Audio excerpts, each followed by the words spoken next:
right, and we're back for another episode of the Lakers Fast Break podcast. Gerald Glassford coming right back at you here from Pop Culture Cosmos, Inside Sports Fantasy Football, of course, the Lakers Fast Break, and Game Source. We truly appreciate everyone out there listening to all of our great shows. Please, please, please, please, please, if you can, give us that 5-star review on Apple Podcasts. We truly appreciate it. Plus, also check out the 2 great networks that we're on. We're on the Discover Community Network, and we're on 3 times a week, Monday, Wednesday, and Friday on the RTF Sports Network. So you want to go ahead and check us out there. We truly appreciate it if you did. And also, if you get a chance to check out our shows, including my previous conversation with my next guest. Plus, also, Laker Tom showed up this week for his regular run on the podcast as well. Check that out. Some great conversations there. And our 200th episode of the Pop Culture Cosmos dropped this week, so you want to check that out. But you know what? It's going to be a great time coming up very soon, hopefully, for us as NBA fans, because we're getting a little bit closer. We're inching little by little towards the expected bubble and the start date for the NBA season, which is going to start July 30th with the Lakers and Clippers, of course, because, got to maximize those ratings. There's going to be a lot of things that are going to happen before then. And one of the things is these teams actually getting to Orlando, because they're still, for the most part, not in Orlando as of yet. And there's some great concerns because there's some teams right now in some disarray with their practice facilities closed because of coronavirus. And another team like the Brooklyn Nets, which has had some extreme problems to the point where they're not even going to have a team that they're going to feel that's really going to be, I should say, competitive, really, when all is said and done, because of what's happened with the coronavirus. And here to talk with me today about that and so much more, including J.R. Smith having a role on the Lakers now that he's officially part of the team, is a good man indeed. You got to catch what he's doing today, including his breakdowns of the top 10 shooting guards in the NBA draft, plus his tenures as both the New York Knicks general manager and the Cleveland Cavaliers general manager. You got to check out his suits because he was looking pretty snazzy in both of them. On his NBA Draft Junkies YouTube page, also NBADraftJunkies.com, and of course his new podcasts, which are out and available just like us everywhere you get your podcasts. That's on Spotify, Apple Podcasts, etc., etc., etc. And please give him a 5-star review as well. I would be truly indebted to you if you could. It is a good friend of mine, and just such a great guest over the course of the many, many episodes I've now bothered him. It is Rafael Barlowe. And Rafael, thanks again, my friend, for coming back. No dogs or coyotes or bobcats or wild animals coming at you while you're riding on the bike? No, I haven't been chased by any animals or seen any animals in the last 7 days, so that's a good thing. That's a good thing. Okay. Well, although that extra burn when you're bicycling away from the dog, if people got to check out our conversation, I think on Monday that we had when you talked about it. It's so funny because you're pedaling, like you're in the Tour de France, man. Because I think that was your next stop. That's going to happen to you. So, yeah, I'm just thankful that I'm in good enough shape to where I was able to pedal fast enough to get away from the dog. But then again, with adrenaline, I probably would have been able to do it regardless because it was just a weird experience. I had chills, and the dog looked like it was hungry. So I'm glad I was able to escape. Well, I'll tell you what, get you in the Peloton, my friend. Get you in the Peloton and have you going down. Why? I need the elements. I've had this discussion with a few people.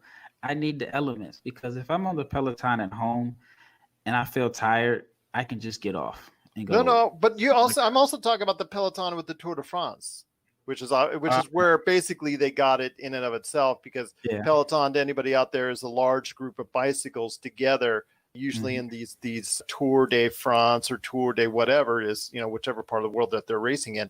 When you have the group together, it's called the Peloton, and when one breaks out from the pack and whatnot. And I used to watch a lot of bike racing back in the day in the Tour de France. I used to love watching where they passed, and as far as all the truly beautiful places in older parts of the world, like France and like on the cobblestones and going up into the Alps. And I was just going like, man, it's a pretty bad bike ride, but it sure is a great view. Isn't it like 26 straight days? Yeah. That's crazy. Well, I think they get maybe a day off, if I remember correctly. But for the most part, I think it is, you're right, 26 straight days. It's just an incredible feat. Now, mind you, the 90s came around and the massive doping, and obviously you know what happened with Lance Armstrong and the whole 9 yards. And I don't want to get into that debate on the ethical debate on whether or not should have been okay for him to do that if everybody else is doing that and all that. I'm going to leave that up to each and everybody out there. But just the views, just the way the CBS covered it back in the day, because that was really the limited amount of coverage that we would get here in America. It was just awesome to see. Yeah, I didn't really pay too much attention to it. And then I saw the documentary that was on ESPN a few weekends ago.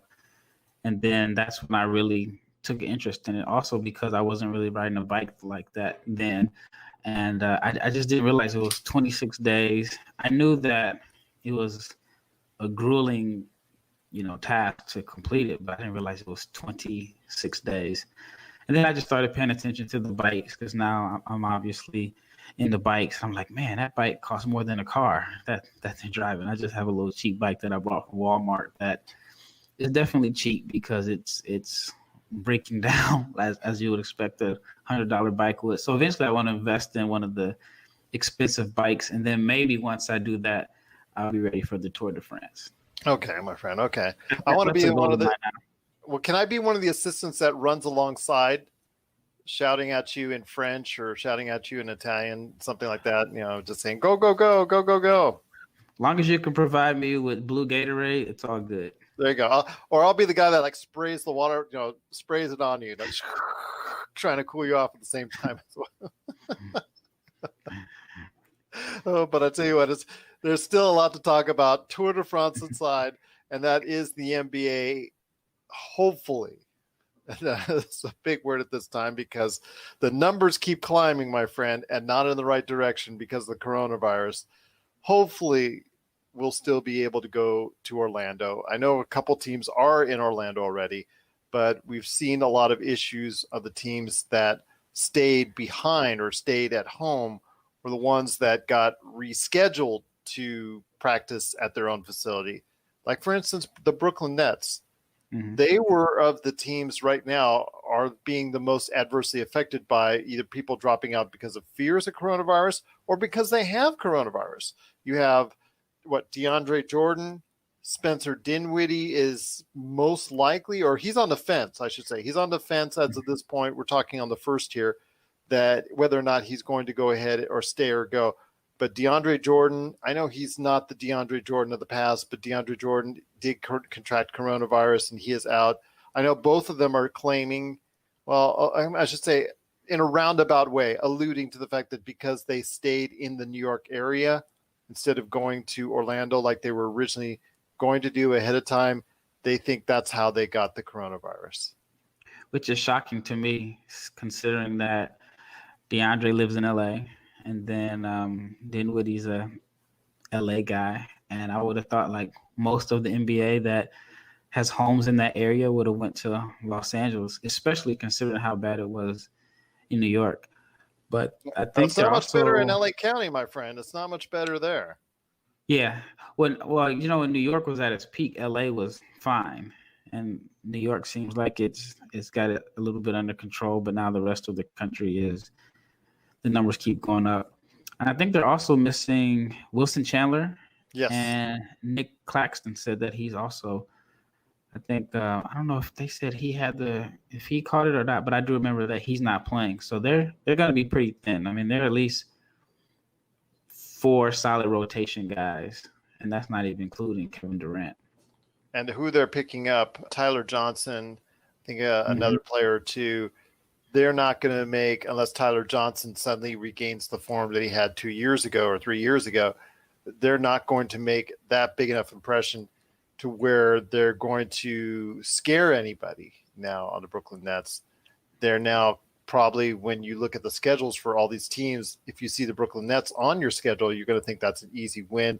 There is the very real possibility they will fall that half game that they're up on Orlando, fall now down to 8th. And possibly if Washington decides, hey, we want to go ahead and play, they could actually fall out of the playoffs. It's a small chance, but it could actually happen. Possibly happen. Well, the funny thing about the Tyler Johnson is they ended up getting the guy they wanted 4 years ago for about $60 million cheaper. That worked out in their favor that they didn't end up, or that Miami ended up matching that contract offer. And who would have thought 4 years ago, a guy signs a $60 million deal, and then you can pick him up on the waiver wire in June. Still, you what, 26, 27 in that area? Yeah, he's still pretty young, yeah. So, let's hope he can rebound his career, because I think that it was something like you said. He was really hot that 1 year. I think that was the contract year. That was 2016. Yeah. That was the big bump year that there were a lot of beneficiaries. I always say it as the Luol Deng Timofey Mozgov year, personally, for Lakers fans, which I think Laker fans want to just go ahead and just shake their heads when they hear that. But yeah, that was considering that they signed Mozgov like July 1st. Yeah, that was already preset. He would have been available July 8th. Yes. So, in fact, he was the first one I remember, like you said, first player. Yeah, that was crazy, absolutely crazy. But going forward, I think that Brooklyn is going to have a hard time trying to win any of the games in Orlando. And being that the case, there is a very slight possibility they could slide out of the playoffs. Now, mind you, even if they were at semi-full strength, they would still not have Kyrie. They would still not have Kevin Durant. So they would still not pose much of a threat over Toronto or obviously Milwaukee if they went ahead and matched up against them in the playoffs. But still, at this point in time, it looks like it's going to be a little bit even easier for those top teams in the East, which makes it more concerning for fans of the Lakers and fans of Western Conference teams, that they're going to have it so much harder than the teams in the East, or at least the top teams in the East per se. Yeah, it's just interesting how the season was basically a year ago. All the free agents that the Nets signed between KD, Kyrie, and then DeAndre Jordan, none of them will play for them during the playoffs this year. And then I would have never guessed for them to have a new coach also. I mean, I'm still kind of scratching my head over letting Atkinson go. That didn't make any sense to me. Just coming off so soon after the success he had the previous year, I'm thinking that was, I know you're thinking too, that it was coordinated by two individuals that are on the team that are currently injured, and that Durant and Kyrie probably just didn't mesh well with Atkinson's style of coaching. Maybe I'm not going to say that's the case 100%, but my gosh, it sounds like it, doesn't it? Yeah. And even if I'm Karis LeVert, who has a history of, dealing with nagging injuries, if I'm him now, I wouldn't play. I wouldn't play at all. I'd sit out, and I think people would understand, especially for him. I mean, even though he did. No, I thought he signed last year, the year before. I remember him signing a contract, and I want to say it was like $352, and I felt like it was low, and people were upset that he took such a low deal because he might have messed up the market for similar players. But he took such a low deal because he had such a history of injuries dating back to college, and then he had the gruesome injury last year. So, yeah, if I'm him, I don't play either. And it just doesn't really make any financial long-term sense. So the question I should have now for you is, if Karis does go ahead and back out, and if Spencer Dinwiddie does back out as well officially, who will be the leading scorer on the team? My money is on Joe Harris, but who will be the leading scorer when they go down to Brooklyn?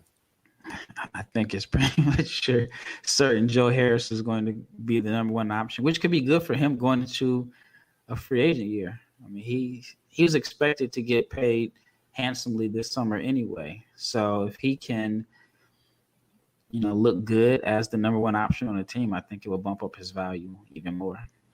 Either him, or I'd love to see Jared Allen. I'd love to see him get a break. I know. Yeah, I think he should have been starting regardless. Yeah. But they had to do what they had to do to get the two big dogs there. So I'd be happy to see him play well, and then maybe even put himself in position to go to a better situation. And that's one of the things I also wanted to talk to you about as far as going to Orlando and this situation, because you see there's all the teams about ready to go down there. It's going to be another week that they're before they start really going and heading down there. But outside of Thabo Sefolosha, which as of our recording is the latest player to go ahead and say he's not going to Orlando, there's not, I don't want to say it's surprising, but there is a interesting amount, low number of individuals, of players that are saying they're staying home essentially. To me, it's an interesting number. I thought it was going to be a lot higher. I thought there was a lot bigger rumblings heading into it, and I thought there was going to be a lot more individual players that were going to go ahead and back out, and maybe even some more important ones like Avery Bradley was, and Spencer Dinwiddie is a possibility. He's an important player for Brooklyn. Karis LeVert, like you said, if he backs out, he would be a very important player for them as well. But there's not as many important players, or there's not as many players as a whole staying home. Why do you think that is, after all the rumblings that both you and I heard over the course of the past 2, 3, 4 weeks? Well, it seems like the rumblings came from Kyrie, Dwight Howard, Avery Bradley, and Lou Williams was another name. And then I read today that Doc expects Lou Williams to be there. So while it seemed like a lot, it was really only like 4 guys. Also, at the end of the day, I just think the players realize that if they don't play, if enough guys don't play, it messes up the cap. If they end up having to cancel the season, the owners could throw away the CBA. And if they throw away the CBA, it won't be 50-50 split in the next one. So I think just like anything in this country, and the only reason why everybody is going back to work is money. I think it's like $1 billion or close to it on the line. And so I think it's a combination of, the money, the financial impact, but also guys just want to get out the house and play. Professional athletes are so used to having structure in their lives. And even though everything is thrown off by this, they're used to going in the gym. They're used to playing. They're used to the camaraderie. They're used to being around teammates. And it was just abruptly taken away. So I think some guys just want to get back to that. That's a good point. A very good point. You've been around, some of these players, and you come to understand their mindset, and you realize that this is their lives. This is a great part of their lives, and that's what they want to go back to. And just the familiarity and the enjoyment. I don't know if you caught JJ Redick's interview on ESPN the other day, but he, even a player at his advanced age, in his mid-30s now, just basically finishing up what is going to be a pretty good career overall, he just wants to go back and play. He misses the excitement of playing basketball, even if it's in a controlled situation, even if it's in front of no fans. He just wants to go back there and play. And that sounds to me like a lot of these other players want to do the same thing as well. Yeah, it's something that they've been doing probably since they were 6 years old. And they're just used to playing. Even now, the guys that are on teams that aren't going to Orlando, I can guarantee you they're in the gyms now. They're playing. Even though their teams don't want them to, their teams prefer them being in the city where they play at in a controlled environment, but guys are playing. I was listening to a Gilbert Arenas podcast earlier today, and he was just talking about the NBA schedule during the season. And he said, by 12 o'clock p.m., you can be done for the day, and you don't have anything to do until 10 a.m. the next day. And you have plenty of free time if there's an off day. So guys are looking for, and that's just with basketball. So even now, if you take basketball away, and which was taken away from them in March, a lot of guys don't have anything to do at all. So of course, if there's an opportunity to play, they're going to want to play. Which, I guess if I were a player too, I would too. I couldn't imagine I don't know. I guess we forget how competitive that these guys are. In order for them to reach the level that they reached in their careers, there's like a different level of competitive fire. And so I'm not shocked at all that guys want to get back out on the court and compete. I'm not surprised either. I mean, that's something that I think is just very well said. I agree with you. I mean, these guys want to go out. It's their nature. It's competitive nature. It's what they want to go ahead and do.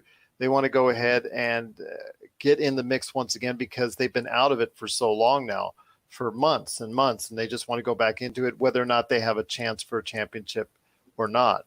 And that's one of the things I want to ask you is, okay, we're going into Orlando. Let's say everything stabilizes over the next couple of weeks before they head into the bubble. And then they head into the bubble and they play out the string.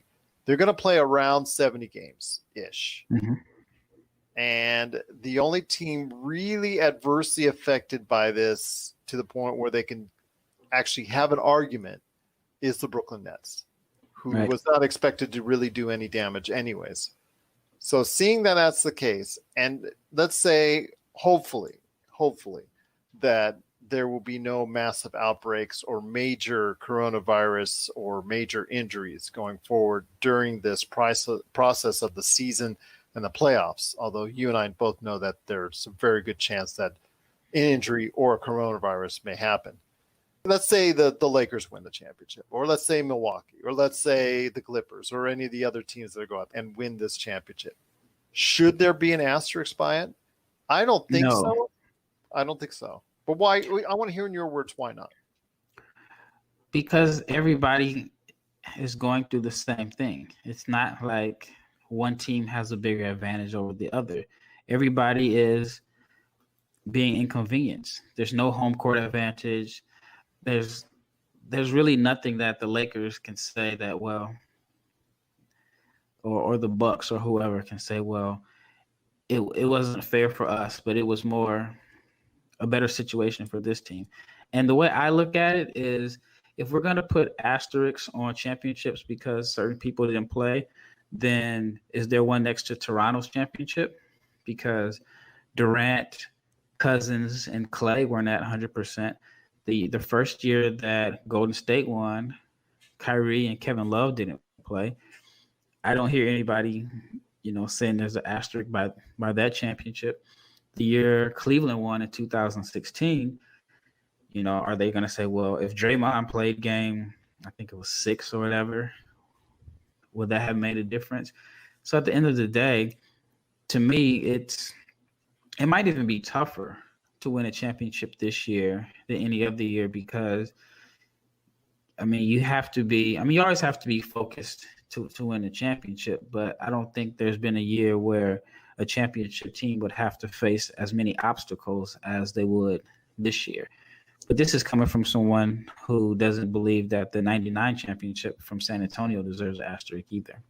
And why is that, if I may ask? I just think that, what advantage did they have that another team didn't? And also feel that if you win a championship this year, maybe it was because your players found ways to work out when the season was canceled. Your players stayed in shape. And I've heard the rumors that the Lakers have been playing together and at the Jackson Center, but that wouldn't shock me. That wouldn't shock me at all if they've been playing together. I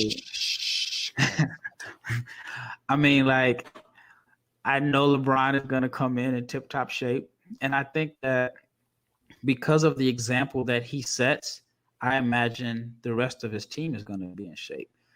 And so, same with Giannis. Everyone knows and everyone has heard about Giannis's work ethic.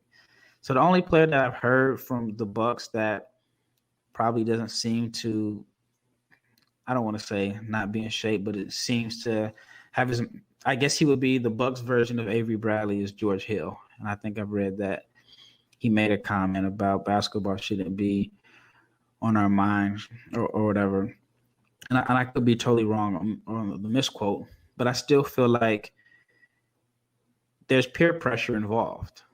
And so if you know Giannis is working, if you know LeBron is working, or you know whoever the team leader is on other teams in the league, whether it's Damian Lillard or, I mean, even JJ Redick. I mean, I've heard stories from former coaches in Orlando that his work ethic is crazy. And so I think he sets the example. And I imagine some of the players in New Orleans, even though they're young guys, he's probably the type that's been in contact with them and making sure that they're prepared and they're working still. So, yeah, so I don't think there's an asterisk simply because everybody has the same situation. And if one team is not in shape, it's because their players didn't put in the effort to remain in shape. Because, I mean, I think everyone at one point knew the season was going to pick back up. And what Damian Lillard, I mean, he has been very vocal about his hesitations and about his, his concerns over going into this bubble.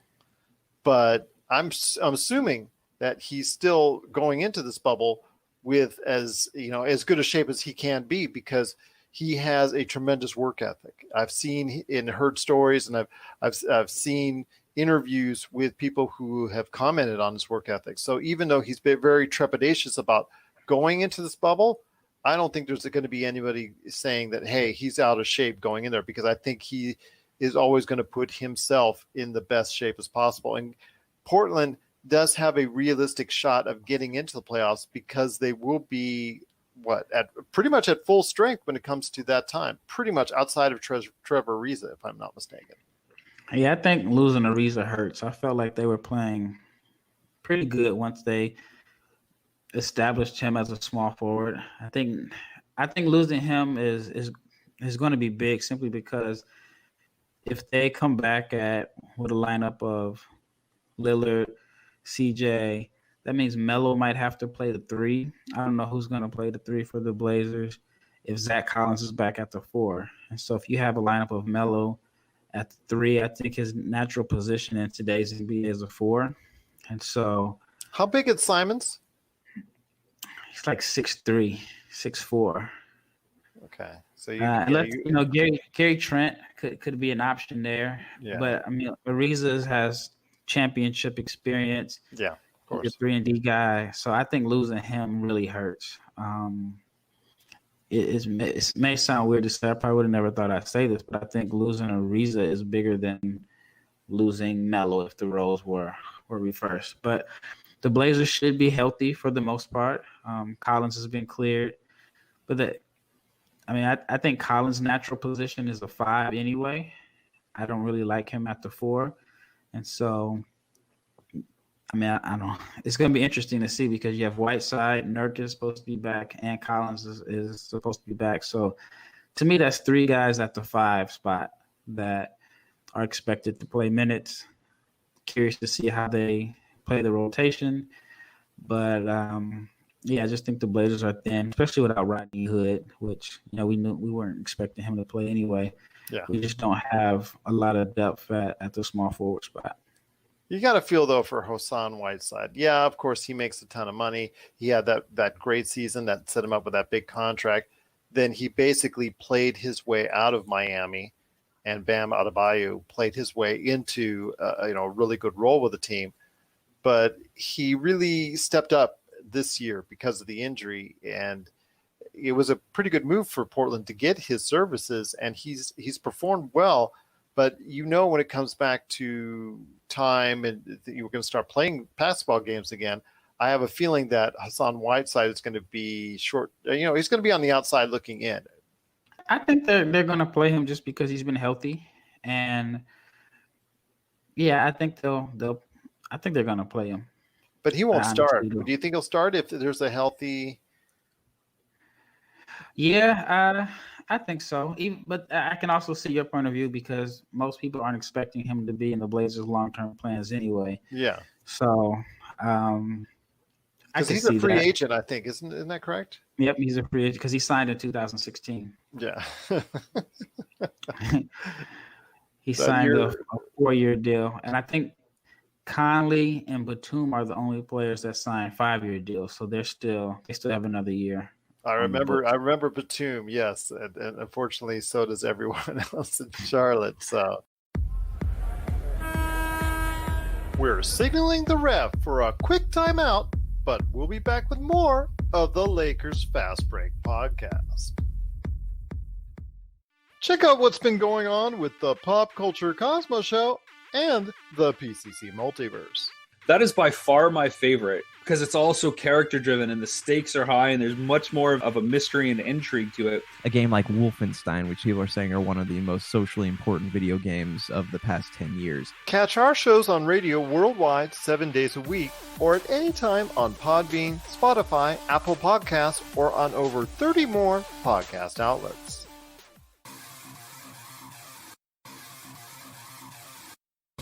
Needing an edge for your fantasy football team? Listen to the guys at Inside Sports Fantasy Football for insight that will help you reach your league championship. That's Inside Sports Fantasy Football. Check it out today on your favorite podcast outlet. Well, speaking of pay, happy Bobby Bonilla Day, my friend. July 1st. That's correct. Reason why we say that, he is getting paid due to his deferment payments from the New York Mets. A little over $1 million each and every year till 2036, if I'm not mistaken. Yeah, I read he'll be 72 once he stops getting payments. That's a smart man indeed. Yes, that's a smart man. I love the memes that I've seen today in honor of Bobby Bonilla Day. So a happy Bobby Bonilla Day to you and everyone out there. But getting back to the actual play as is in the NBA, with it set up right now, I don't think there should be an asterisk. Let's just put that out there because, like you said, yeah, they're not playing the last 10 to 12 games of the year. But then again, the last 10, 12 games of the year for a lot of these playoff teams are pretty much, okay, I'm going to sit out. I mean, for instance, the Clippers. Let's take the Clippers. Of the last 12 games, let's just say it was a regular season, how many do you think PG and Kawhi would have sat out? Well, I think it would have depended on their seeding. If Denver or Utah or whoever, I don't know. It seems like the season was so long, I can't even think of which teams were third. But I think Denver was third, and I don't know who was fourth. Was it Utah? Well, no, it's actually anyway. Isn't it Oklahoma City? Oh no, they're fifth. They're fifth. Utah's fourth. That's correct. It changed every day. Yeah. with one well, win they're or so one close loss. together. Yeah. Yep. And so I think that depending on how close those teams were, and then also the way the NBA set the schedule up now, which I think was smart on their end, was they knew like some of the teams are going to be fighting for playoff seeding. So you're going to have like Dallas, Houston play the last week of the season. I'm sure there was, all games between teams that are expected to go to the playoffs fighting for seeding. So like on one hand, I could see them sitting out there guys, but then I also think that it would have depended on how close they were, because the way the West is, in which the way the West has been for years, you lose 2 or 3 games in a row, you could lose your home court advantage. That's true. That's very true. But I also heard people say that the Clippers, it wouldn't have mattered to them getting home court, because if they were going to face the Lakers in the conference finals or in any round, they would have had 7 straight road games anyway. I don't think did hear people say that. Yeah, because you're right. They're going to have Lakers would have 7 home games, but I don't think it would have bought our Clippers whether or not they fell second or third. I really don't think that they're the type of team that would have mattered. I think they would have sat out Kawhi and PG maybe a couple of those games. But I'm saying is there are other teams that probably would have done the same thing as well. The last 10, 12 games of the season, depending on where you're at in the standings, could have very well played an effect on that. Then you have the playoffs, and then you have the championships that are being played in an environment that's totally different from anything else we've ever seen in the sport of basketball. This is something that I've not seen ever in the NBA.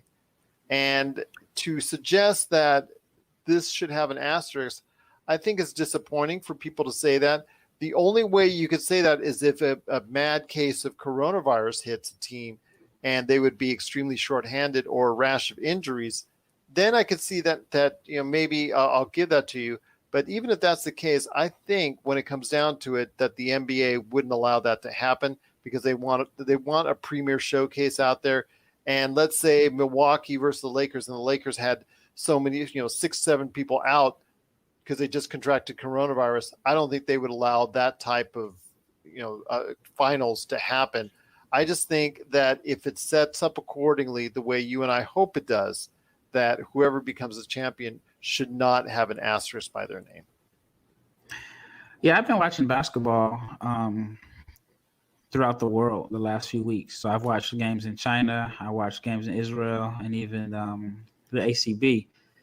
And I think Germany is still playing, but they haven't had any issues with players, catching the virus or whatever. And they're all in somewhat of a bubble format also.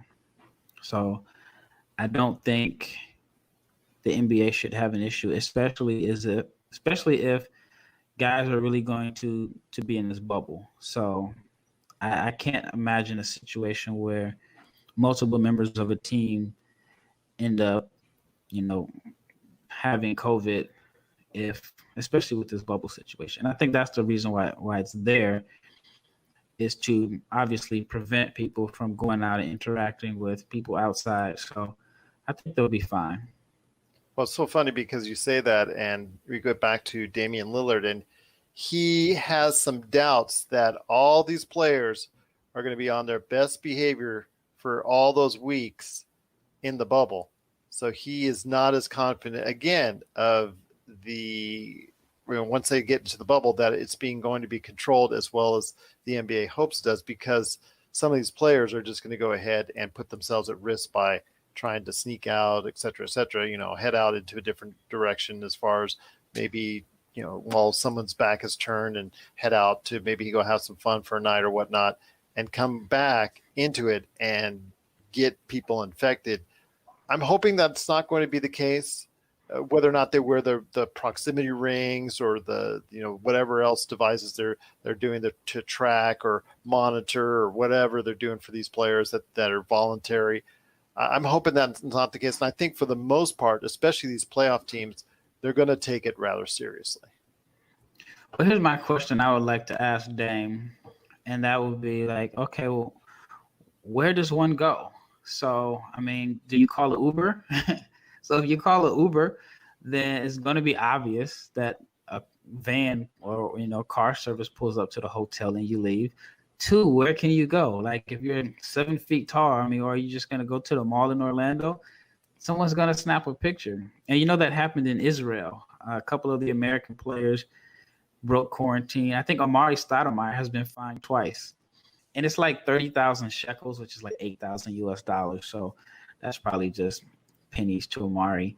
But he was fine because I think his son is out there with him, and he went to the grocery store, which is valid reason, it's a necessity. But he got caught because they were taking pictures. I think another player was walking his dog or something like that. He went to the park to get some fresh air.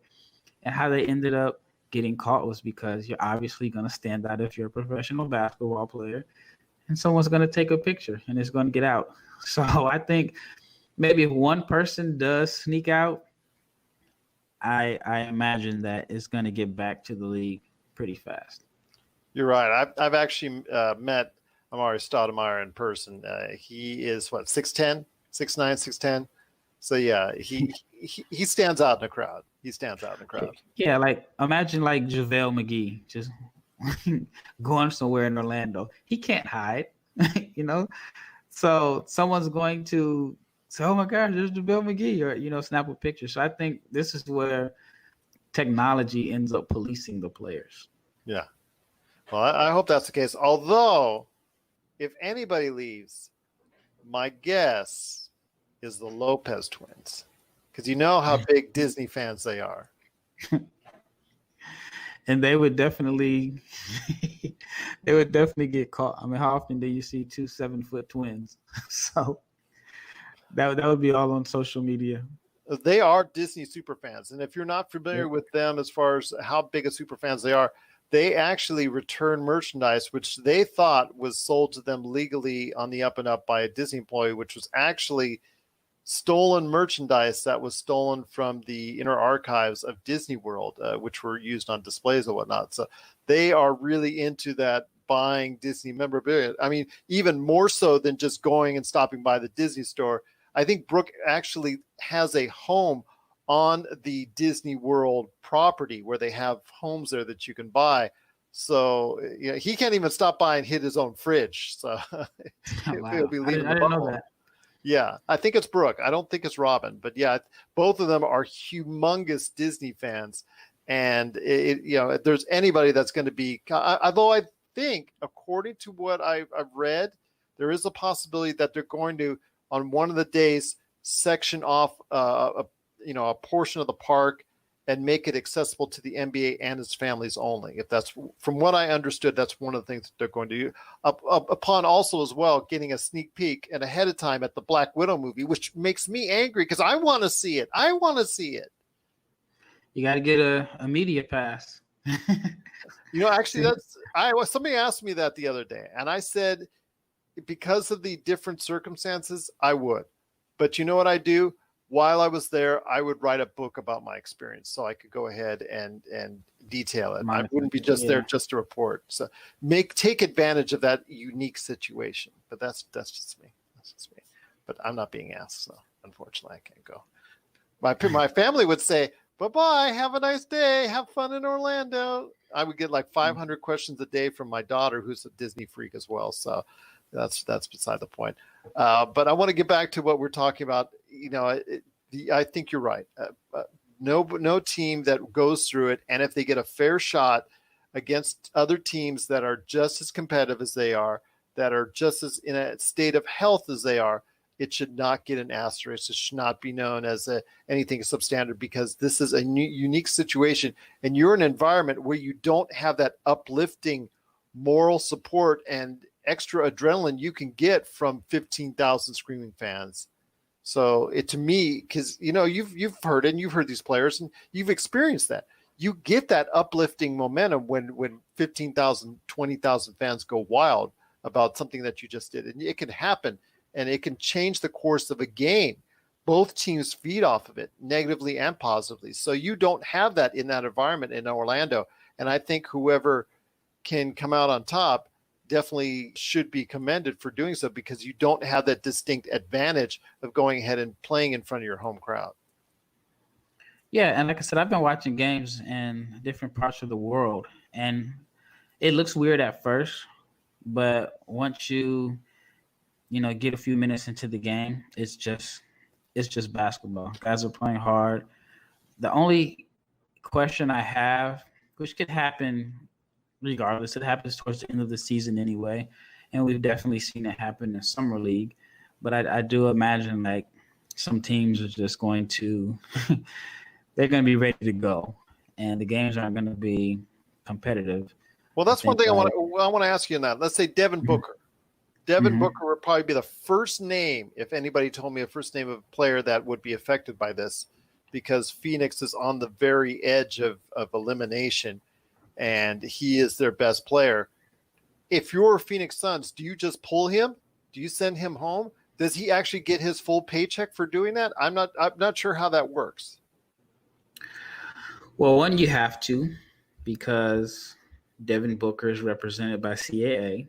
CAA was ran by Leon Rose. Leon Rose is now in charge of the Knicks. So I think any little thing that Phoenix does that could potentially irritate Devin Booker is going to start Booker to New York rumors.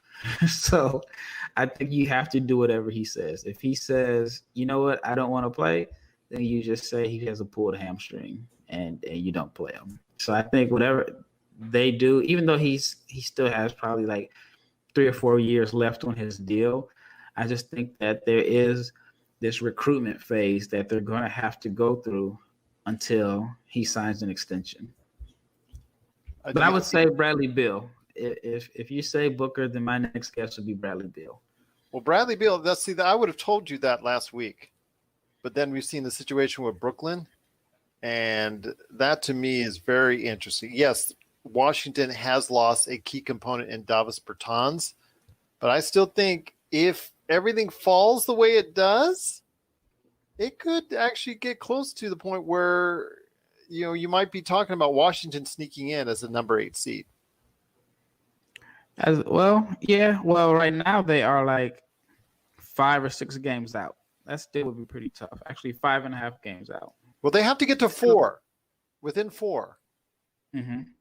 So yeah, it's about because from the Nets, they're 6.5 games out from the Nets, and they still got to catch Orlando. Orlando's in the 8th spot. I mean, there's a chance, but I mean, if they lose their first 2, and I haven't seen their schedule, who they play first, then I think it gets pretty tough.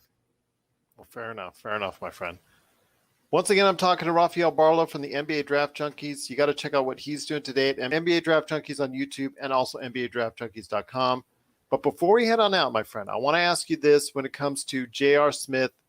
He hasn't played in the league 2 years, but I want to ask you this. Can he still be a viable option? Can he still play a role on the Lakers? I'm not asking for 35 minutes NBA Finals J.R. Smith. I'm just talking about, can he give you 15 minutes, get in that zone for a sec, 2-3 3-pointers, get the team ignited, hand it over to the starters, and there you go. To me, I think that he can play that, but I'm not sure. Like I said, 2 years out of the league, that's kind of tough getting back into normally, although he will have time to go ahead and work out with the team beforehand. Yeah, I think JR is going to be a contributor. No matter what, if he's on the floor, he provides gravity. And that's something that, anytime you play with LeBron, you need shooters. So I really don't see him having any issues adjusting. I think that if he's not in tip-top game shape, then who is? Because nobody's played in, since March. So I think that kind of helps him out. Now, I would say he would be at a bigger disadvantage as if the season went on its normal pace and then he got signed right before the playoffs, which, can't happen anyway, but he got signed late. Then I think he would be at a bigger disadvantage. But as of now, I just think the playing field is kind of even for him in a sense, as far as just conditioning and shaking off being rusty. So I think that he can come in and contribute. And I actually think that he'll play more than Waiters. Really? Just because, I think Waiters and LeBron is an odd fit anyway. And I don't know how many minutes they were planning on playing them together. But I think JR's game is better suited to complement LeBron. And so I could envision JR getting late minutes towards the end of the game, because that's his role. He is a shooter. He provides spacing and gravity. I think Waiters needs the ball in his hand a little more. He needs to dribble, dance, and kind of be effective. He can shoot, but he's more of a scorer than a shooter. Why I feel like JR is more of a shooter than a scorer. And when you play with LeBron, you have to be able to space the floor, knock down open shots. And so, like I said, if JR is on the floor, you're not going to leave him open. Just his reputation alone is going to provide spacing. Well, I agree with you on that assessment that JR can play with LeBron. Obviously, we have documented evidence of that. I also have documented evidence of LeBron getting mad at J.R. Smith on more than one occasion, including a famous one in the finals, which we don't want to dive too much into. But Waiters, to me, I think is a key on those minutes when LeBron is off the court. And you're right. Waiters obviously wasn't a good fit with LeBron before because LeBron may or may not have asked Cleveland to go ahead and trade Dion Waiters, I believe, for J.R. Smith, if I'm not mistaken. I can't remember exactly because JR came from New York, and then I think Waiters was sent to Oklahoma City, but it could have been a three-way deal. It seems like it was like 10 years ago now. Just the way.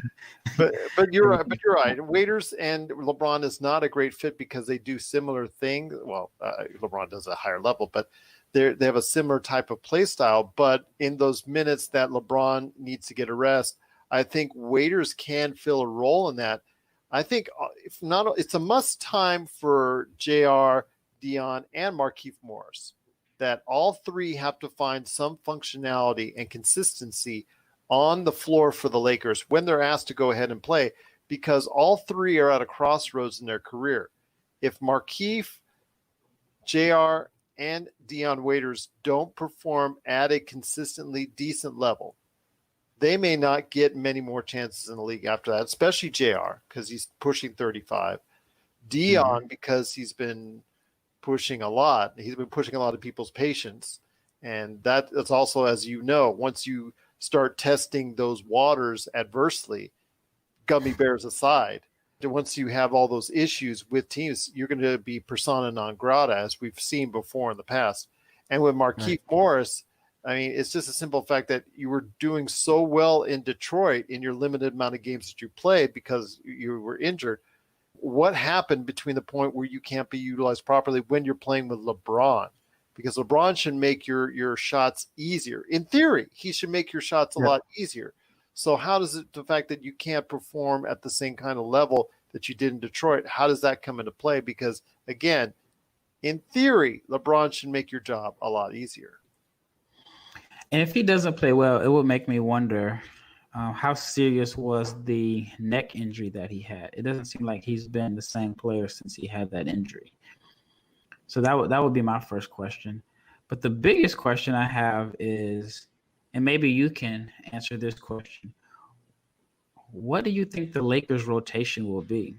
It seems like they have, in the playoffs, the rotations get short.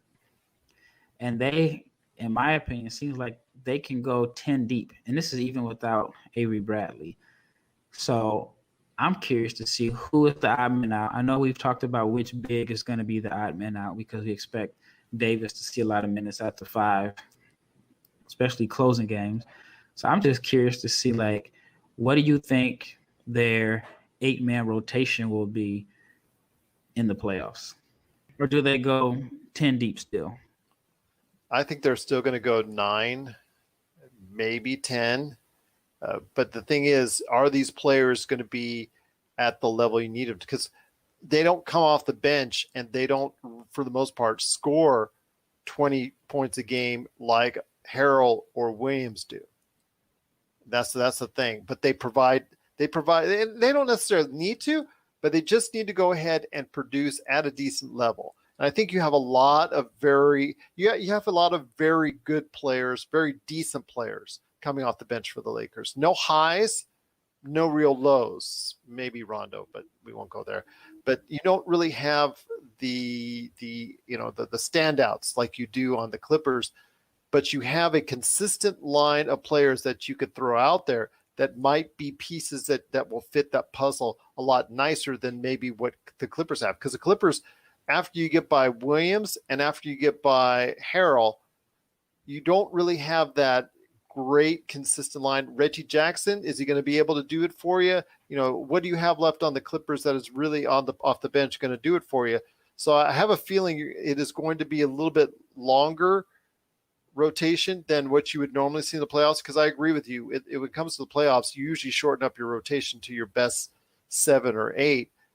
But at this point in time, you could see 9 or 10 still left with the Lakers. And I'm not sure if that's the best thing. I think there's going to be a lot of times where the Lakers are going to be trying. They're going to throw a lot of darts. I'm going to throw out Caruso there and see what happens. Okay, Caruso is giving me 5-10 minutes. Can get it done. I'm going to go ahead and throw a Dion Waiters out there. Okay, he gave me 5-10 minutes, couldn't get it done. I'm going to throw JR. I really think that the Lakers have a lot of options, which is good, but I also think that it's going to be hard for them to find any cohesion coming off the bench. That's what I'm concerned about. When it comes to the rotations, you're right. There's not going to be that regular with the Lakers. I think it's going to be a little bit muddled coming out. And I'm not sure if that's always the best thing in mind.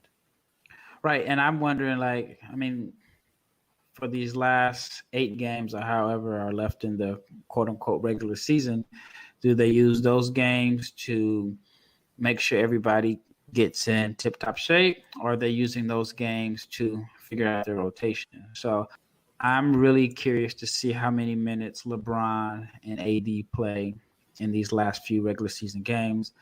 And then you also have three guys that you may expect to be in your rotation between Morris and Smith and Waiters, all clutch guys that haven't played together and don't have any chemistry as far as just playing. I mean, Waiters, has he played? I don't even know if he played this season. I think he played 2 to 3 games for the Heat this season. Yeah, so he hasn't played much. JR, as you mentioned, hasn't played in a couple years. And then Morris, I mean, how many games did he play for the Lakers? 4 or 5, I think, tops. So he really didn't get a chance to get a rhythm going. Mm-hmm. And he didn't look good in any of those games as of yet. And he had a shortened season already with Detroit because he had injuries. So yep. So, I mean, it may be good for him because I think now he should have had enough time to heal his injuries. But I do think that whatever injury he had, I think it was his neck, if I'm not mistaken, or even in that area, the neck shoulder area, it didn't seem like he was healthy when he was playing. So hopefully with this extended break, it allowed him to get healthy. I hope so, my friend. And as a Lakers fan, and obviously this is the Lakers-centric podcast, it's something that we want to see. I'm just, like I said, when you have all these really cool pieces, I'm wondering which ones are going to fit. And it's going to take a great job by Frank Vogel to go ahead and understand which pieces fit when at which time. If they end up cutting the rotation, you may have one or more of Dwight Howard, J.R. Smith, Dion Waiters, or Rondo not getting minutes. How does that affect the chemistry of the locker room? And thankfully, LeBron is the leader that everyone respects, and that if there's anyone that can hold it together, it will be LeBron. But I think even one of those guys not playing is going to be a story. These networks like stories. So I imagine Dwight gets a DNP. How many times is the camera going to be focused on Dwight Howard when he doesn't play? So I think that could end up possibly being an issue because I imagine one of those guys, or maybe two, possibly three, as the series go deeper, as we get deeper into the playoffs, might be out of the rotation. The Lakers are going to be very interesting because they have, at least up until this point, the best chemistry of any team in the NBA from what I'm seeing. Yep, I agree 100%. But the chemistry will be tested with these playoffs.